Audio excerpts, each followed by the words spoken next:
Good afternoon, everybody, and welcome back to RobMotive. Today, I wanted to talk about, and I've been thinking about this primarily because of that, but the one Toyota Tacoma that I absolutely cannot recommend. Now, what it has to do with, let's take a quick look inside here, and this is a Honda Civic, of course.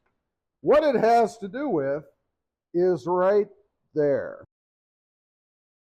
The one Toyota Tacoma that I cannot recommend is the manual transmission. You know, I had the gorgeous Voodoo Blue Toyota Tacoma. I had it built. It was a 2020, spec'd it out, got everything that I wanted on it. It was a TRD off-road 4x4, and I wanted the manual transmission in it.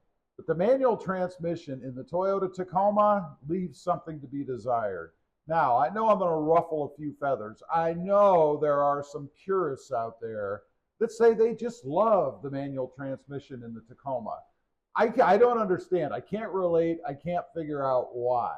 My experience with the manual transmission in the Toyota Tacoma was not a good one. And there's a few reasons why, which I'm going to run through.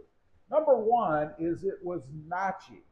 You know, you had to kind of hit it right where it needed to be, or you were going to hit the center of the gate. And if you didn't know, a manual transmission is gated. It has slots, right? That's how you go into the gears.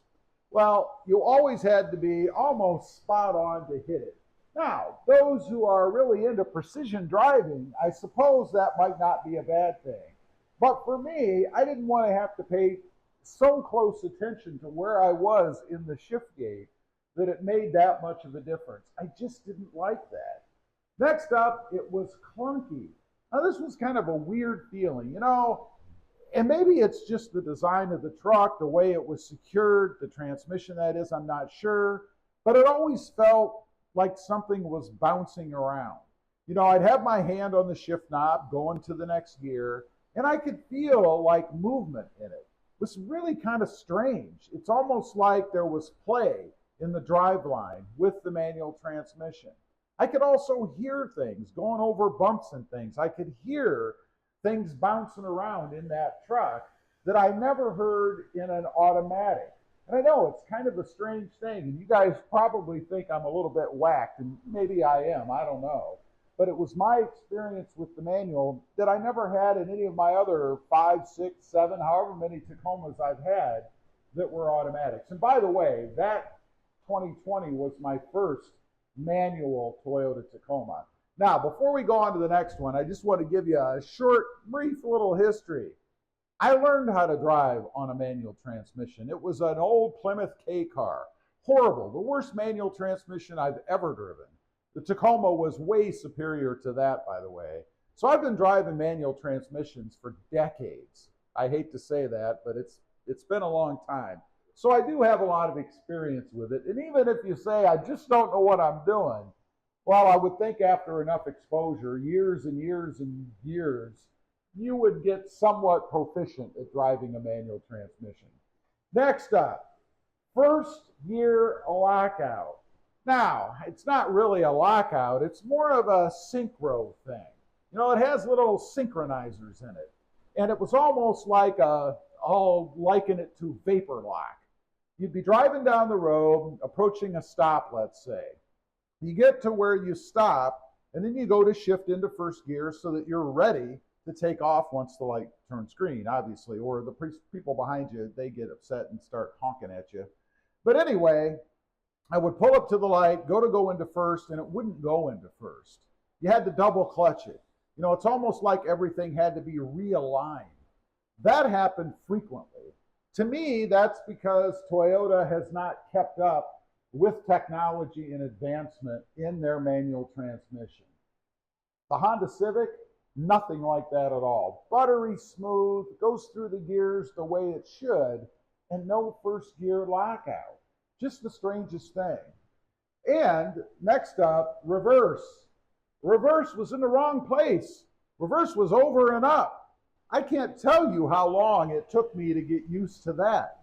Every other manual that I've driven, reverse is always over and down. The Honda Civic is like that. But I will say, after driving the Toyota Tacoma manual for a while, I got so used to it that now when I get the Tacoma or the Civic back here, I have to actually think about where I need to be to go into reverse. There have been a couple of times where I've tried to go up and right. Doesn't work in what I consider to be a traditional normal transmission. Last up, because of these things, it just wasn't fun to drive.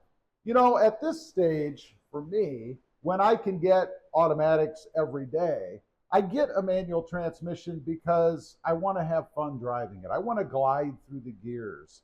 I want to seamlessly go into first when I pull up to a stoplight.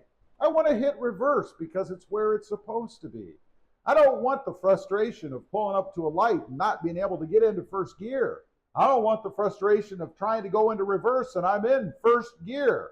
Imagine how bad that would be if you weren't cognizant of it and you didn't realize you shift over and up in the Tacoma, put it in first gear when you're trying to go into reverse and rear end whatever is in front of you. Just not a good thing. Anyway, I think it's all probably due to Toyota's failure to advance or improve the manual transmission over the years.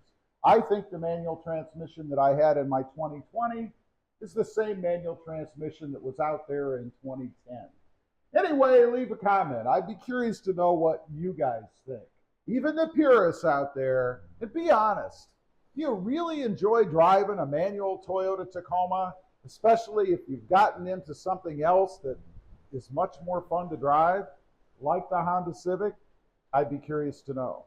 Also, real quick, I do have 2 additional channels. Mod Driven, all about this new, to me, Honda Civic 6-speed awesome manual transmission. And RobMotive JT, all about the Jeep Gladiator. Check them out, and if you're interested, why not subscribe? And while you're at it, smash the subscribe button here too. Thanks for watching. Stay safe out there. Bye.